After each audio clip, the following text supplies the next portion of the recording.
So hello Hazik once again a very good morning to you. Welcome to our civics class जिसमें हम लोग पढ़ रहे हैं अपना प्यारा सा chapter universal franchise and India's electoral system. तो कल हम लोगों ने अपने वीडियो में देखा कि किस तरीके से पार्लियामेंट के इलेक्शन होते हैं, किस तरीके से लोकसभा का इलेक्शन होता है। आज हम लोग पार्लियामेंट के सेकेंड हाउस राज्यसभा का इलेक्शन कैसे होता है ये देखेंगे, और उसके बाद देखेंगे प्रेसिडेंट और वाइस प्रेसिडेंट का किस तरीके से इलेक्शन होता है। बहुत ही इंटरेस्टिंग सा टॉपिक है, बहुत ही इंपॉर्टेंट टॉपिक है। तो फटाफट से आ जाते हैं अपने प्यारे से पीपीटी पर, और आज है पार्ट नंबर 4, लास्ट पार्ट है इस चैप्टर का, इलेक्शन टू द राज्यसभा। ठीक है, अब हम देखने चल रहे हैं कि राज्यसभा का इलेक्शन कैसे होता है।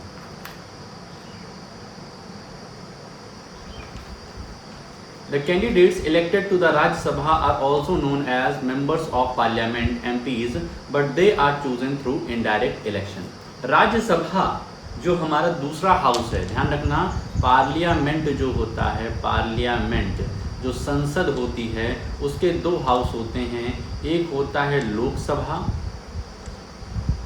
और एक होता है राज्यसभा। ठीक है, ये सेंट्रल लेवल पे होता है। किस पर? सेंट्रल लेवल, केंद्र के स्तर पर होता है। लोकसभा राज्यसभा दोनों के दोनों कहाँ पे हैं? दिल्ली में है, दिल्ली में।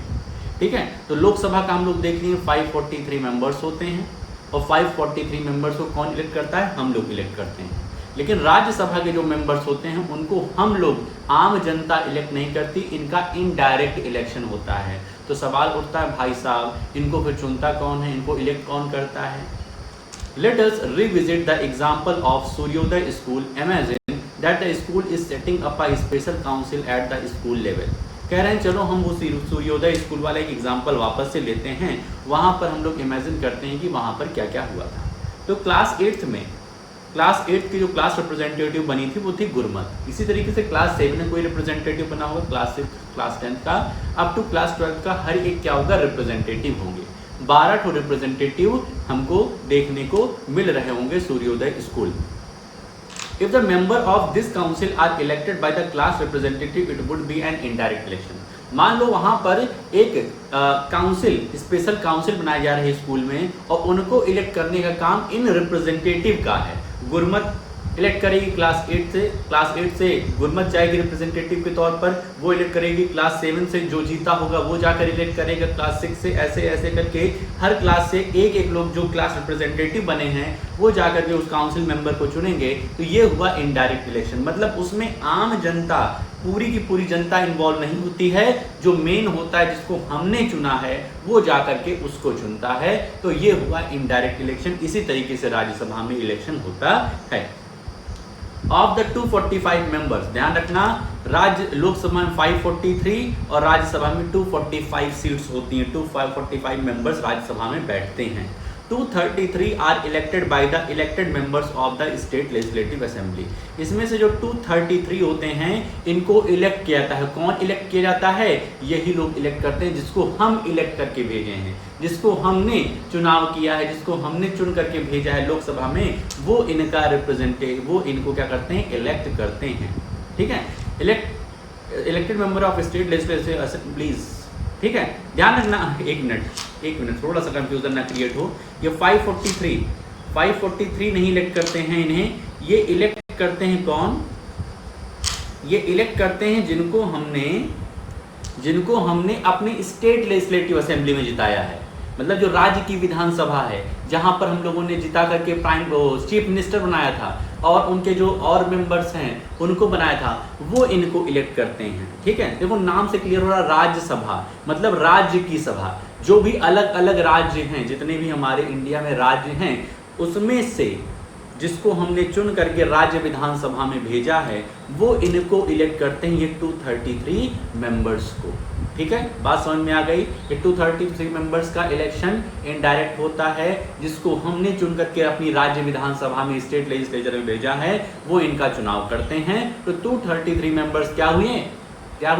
ये इलेक्टेड होते हैं, जिनको भी हमने इलेक्ट करके भेजा है वो इनको इलेक्ट करते हैं। बचे के 12 क्या होते हैं? तो बचे के 12 क्या होते हैं? While the president of India nominates 12, और बचे हुए जो 12 हैं उनको प्रेसिडेंट नॉमिनेट करता है, प्रेसिडेंट उनको अपॉइंट करता है कि भाई साहब आप क्या होंगे, आज से राज्यसभा के मेंबर होंगे। ठीक है, बल्ले बल्ले हो जाती है प्रेसिडेंट के अगर आप चाहते हैं तो।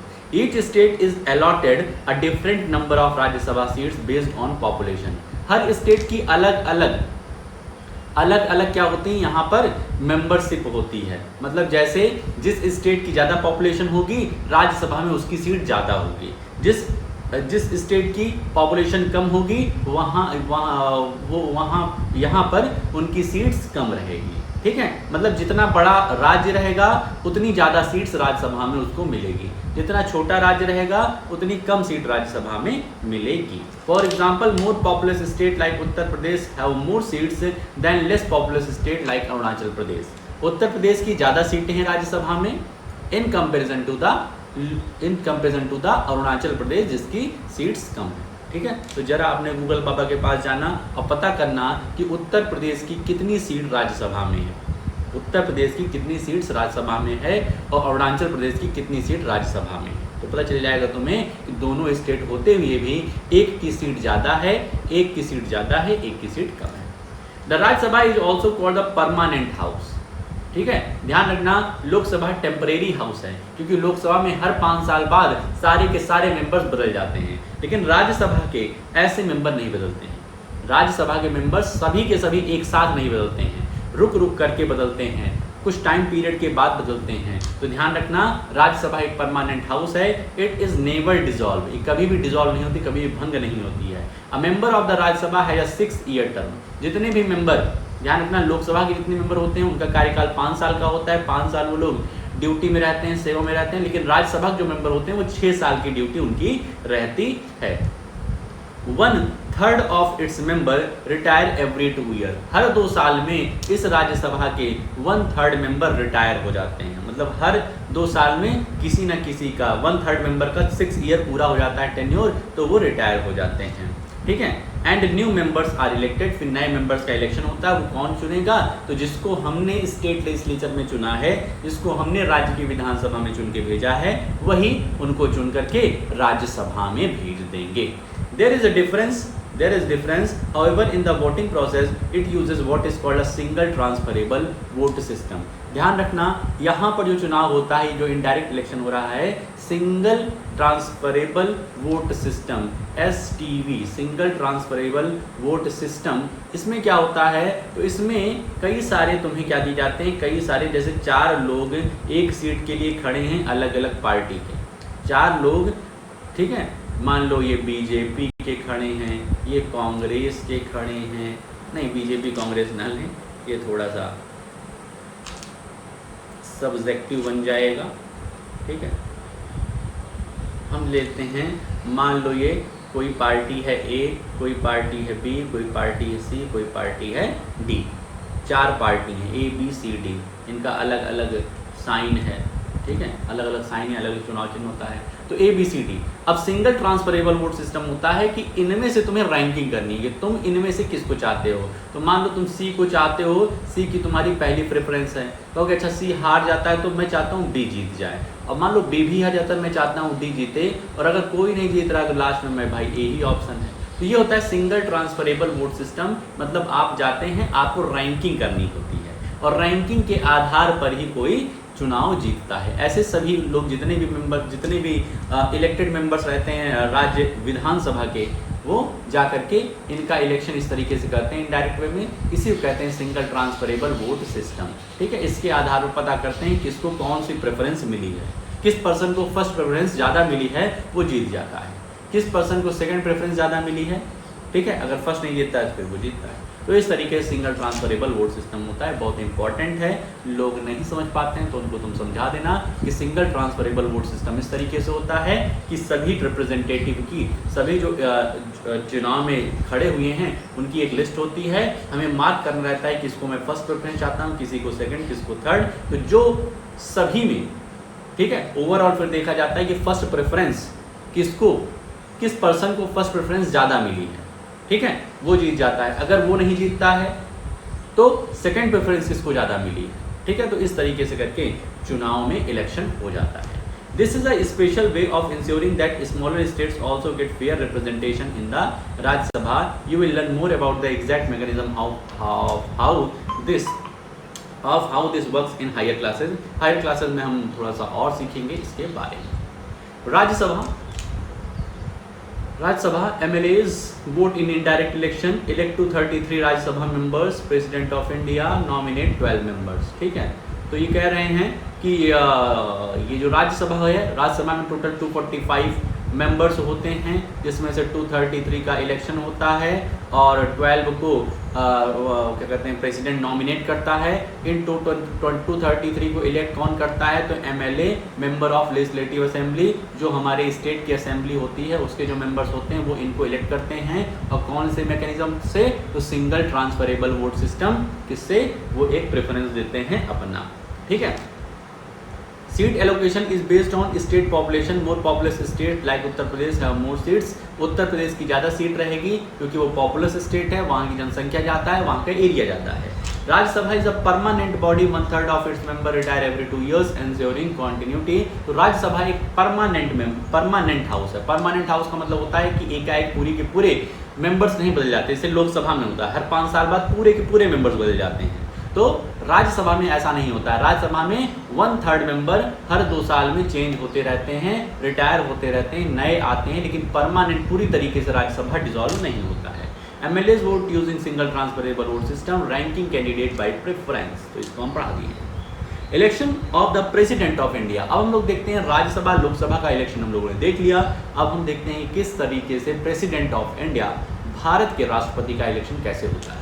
The President of India is not directly elected by the common people. Instead, an electoral college is formed to carry out the election. The electoral college consists of. तो जिस तरीके से प्राइम मिनिस्टर का इलेक्शन डायरेक्ट होता है, उस तरीके से हमारे प्रेसिडेंट साहब का इलेक्शन डायरेक्ट नहीं होता है. ये भी राज्यसभा की तरीके से, कुछ राज्यसभा की तरीके से होता है. कौन कौन इसमें पार्टिसिपेट करता है तो ध्यान रखो. मेंबर ऑफ पार्लियामेंट, MPs की बात करें तो ये इसमें तुम्हारा राज्यसभा लोकसभा दोनों आ जाएगा. MPs मेंबर ऑफ पार्लियामेंट, तो राज्यसभा के भी मेंबर्स और लोकसभा के भी मेंबर्स इसमें पार्टिसिपेट करते हैं from both the houses of parliament, Lok Sabha lower house and the Rajya Sabha upper house. ठीक है, तो पहला क्लियर हो गया कि इलेक्टोरल कॉलेज में कौन रहेगा तो MPs रहेंगे, मतलब मेंबर ऑफ पार्लियामेंट भी रहेंगे. मेंबर ऑफ पार्लियामेंट क्या हो गया? तुम्हारा लोकसभा के भी मेंबर हो गए और राज्यसभा के भी मेंबर ऑफ पार्लियामेंट में आएंगे. दूसरा, member of the legislative assemblies from each of India state and the union territories of Delhi and Puducherry. दूसरे पे क्या है? MLAs, member of legislative assembly. हर एक स्टेट के MLAs इसमें पार्टिसिपेट करेंगे और यूनियन टेरिटरीज जैसे दिल्ली और पुडुचेरी के भी MLAs क्या करेंगे? इसमें पार्टिसिपेट करेंगे. The single transferable vote system is followed in the election. Since the president represents the whole country, this method ensures the support of both the central and state government. तो इसमें भी single transferable vote system, ranking वाला, preference वाला काम चलता है, और जो कि भारत का राष्ट्रपति पूरे भारत का होता है, इसलिए इसमें स्टेट और सेंट्रल दोनों की सहभागिता चाहिए होती है. दोनों हाउसेस की सहभागिता चाहिए होती है, भले वो तुम्हारा लोकसभा हो, राज्यसभा हो या राज्य के विधानसभा हो, सबकी जरूरत पड़ती है. The rules for voting and counting are very elaborate. The more populous state have a greater say. We need not go into the details at this stage. तो हमें ध्यान रखना है कि जिस स्टेट की पॉपुलेशन ज़्यादा है वहाँ की सीट ज़्यादा रहेगी, उनकी ज़्यादा मानी जाएगी, उनकी ज़्यादा प्रेफरेंस मानी जाएगी प्रेसिडेंट के इलेक्शन में. The following group of people is not involve in electing the president. कुछ पीपल जो कि इन्वॉल्व नहीं रहते प्रेसिडेंट के इलेक्शन में, कौन कौन से हैं? Nominated members of Rajya Sabha 12. ध्यान रखना है, जो हम लोगों ने देखा कि 233 इलेक्टेड मेंबर होते हैं राज्यसभा के और 12 जो होते हैं वो प्रेसिडेंट के द्वारा नॉमिनेट किए जाते हैं. तो ये 12 मेंबर्स इस इलेक्शन में पार्टिसिपेट नहीं करेंगे. क्यों नहीं करेंगे? ध्यान दो, क्योंकि ये 12 मेंबर्स तो पार्शियलिटी कर जाएंगे ना. ये तो 12 मेंबर्स सीधे सीधे प्रेसिडेंट को जिताएंगे जिन्होंने इनका नॉमिनेशन किया है. ठीक है, तो ये 12 मेंबर्स पार्टिसिपेट नहीं करते इलेक्शन में प्रेसिडेंट के. Nominated members of state legislative assembly, जो हमारी लेजिस्लेटिव असेंबली होती है, राज्य की विधानसभा होती है, उसके भी कुछ क्या कहते हैं मनोनीत होते हैं, उसके भी कुछ प्रेसिडेंट द्वारा या फिर गवर्नर द्वारा क्या होते हैं, अपॉइंट वो नॉमिनेट किए जाते हैं तो उनको भी इलेक्शन में पार्टिसिपेट करने का कोई अधिकार नहीं है। Member of legislative council both elected and nominated in by cameral legislature, ठीक है, ध्यान रखना है लेजिस्लेटिव काउंसिल जो हैं उसके भी लोग पार्टिसिपेट नहीं कर पाते हैं। लेजिस्लेटिव काउंसिल क्या होता है तो ध्यान रखो, जिस तरीके से सेंट्रल लेवल पे 2 हाउस होते हैं, सेंट्रल लेवल पे 2 हाउस होते हैं, लोकसभा राज्यसभा, उसी तरीके से स्टेट लेवल पे राज्य विधानसभा होता है, राज्य विधान परिषद होता है, ठीक है, राज्य विधानसभा स्टेट काउंसिल, लेजिस्लेटिव काउंसिल होता है और लेजिस्लेटिव असेंबली होता है, ठीक है। तो अभी इसमें इतना मत जाओ, बस ये जानो कि कभी कुछ राज्य में क्या है 2 हाउसेज हैं, लेजिस्लेटिव असेंबली भी है, लेजिस्लेटिव काउंसिल भी है। तो लेजिस्लेटिव काउंसिल के मेंबर्स जो हैं वो इस इलेक्शन में पार्टिसिपेट नहीं कर पाते हैं। Nominated members of union territories of Delhi and Puducherry, तो साफ ध्यान रखना है कि जितने भी नॉमिनेटेड मेंबर्स हैं वो कहीं के भी हों, राज्यसभा के हों, विधानसभा के हों या विधान परिषद के हों, नॉमिनेटेड मेंबर्स तो बिल्कुल बिल्कुल बिल्कुल ही नहीं आएंगे, वो भले स्टेट के हों या यूनियन टेरिटरीज के हों। जो भी इलेक्ट होकर के आएंगे मेंबर्स, जो भी इलेक्ट करके जिसको आम जनता ने चुन के भेजा है, सिर्फ और सिर्फ वही प्रेसिडेंट के इलेक्शन में पार्टिसिपेट कर सकते हैं, ठीक है। Think about it, why do you think the above group of people is not involve in electing the president of India. तो ये तुम बताओ, यहाँ पर हमने तुम्हें हिंट दिया है कि ये लोग काहे इन्वॉल्व नहीं होते, तो इसको अपनी कॉपी में लिख करके हमें भेजना। It is because this ensures that only directly elected representatives vote to, यार ये तो आंसर ही दे दिया है, इसको मैं नहीं बोलूँगा। Election of the vice president of India, अब देखते हैं कि किस तरीके से उपराष्ट्रपति का इलेक्शन होता है।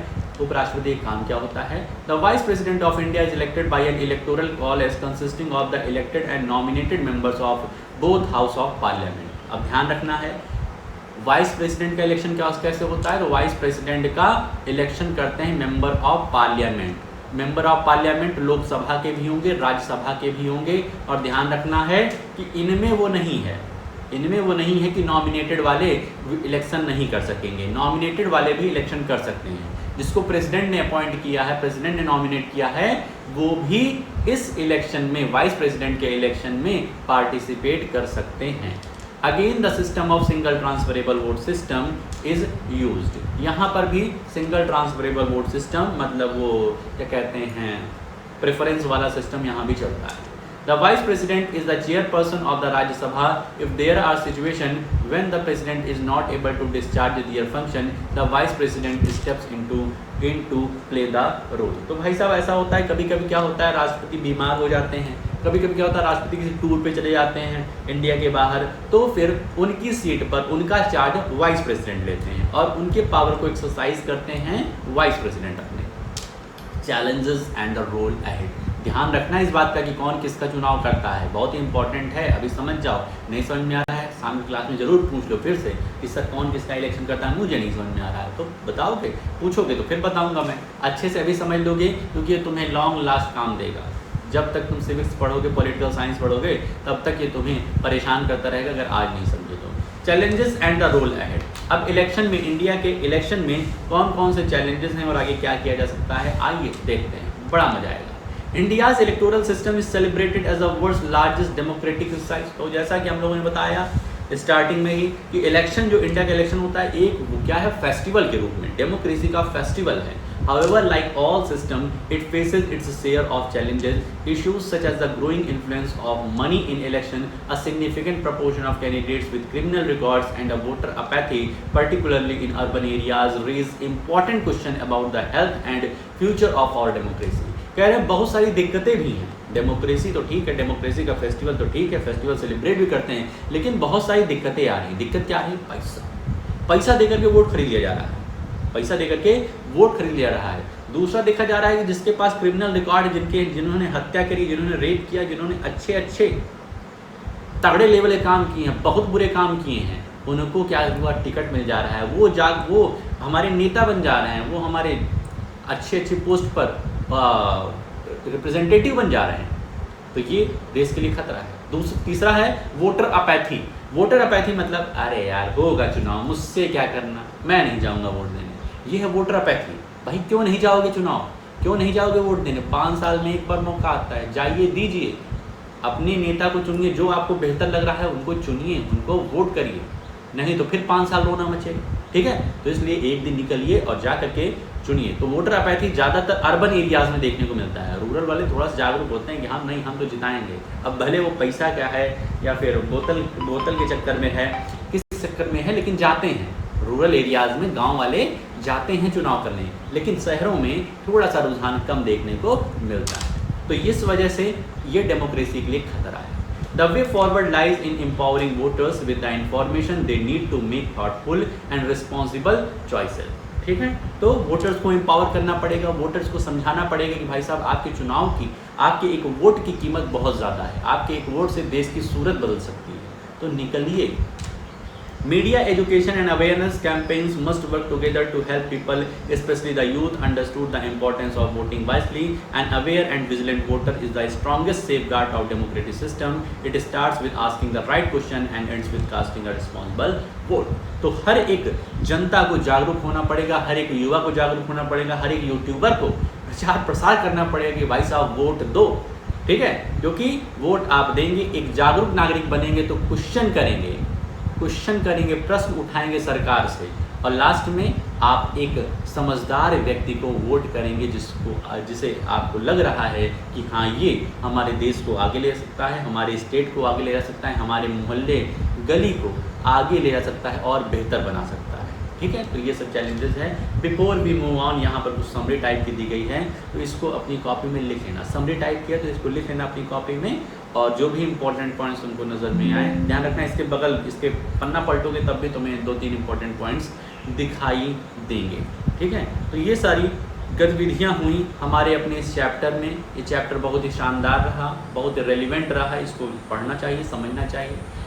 कोई भी कहीं भी दिक्कत हो कि किसका कौन इलेक्शन करता है, सर जी वापस समझा दीजिए, तो शाम की क्लास में ज़रूर पूछ लो। इम्पॉर्टेंट टॉपिक, ठीक है, जानना बहुत ज़रूरी है। तो आज के लिए अपने इस वीडियो में हम लोग इतना ही रखते हैं, रीडिंग कर लेना। ठीक है, तो आज के लिए अपने इस वीडियो में इतना ही रखते हैं, मिलते हैं नेक्स्ट वीडियो में। Okay bro.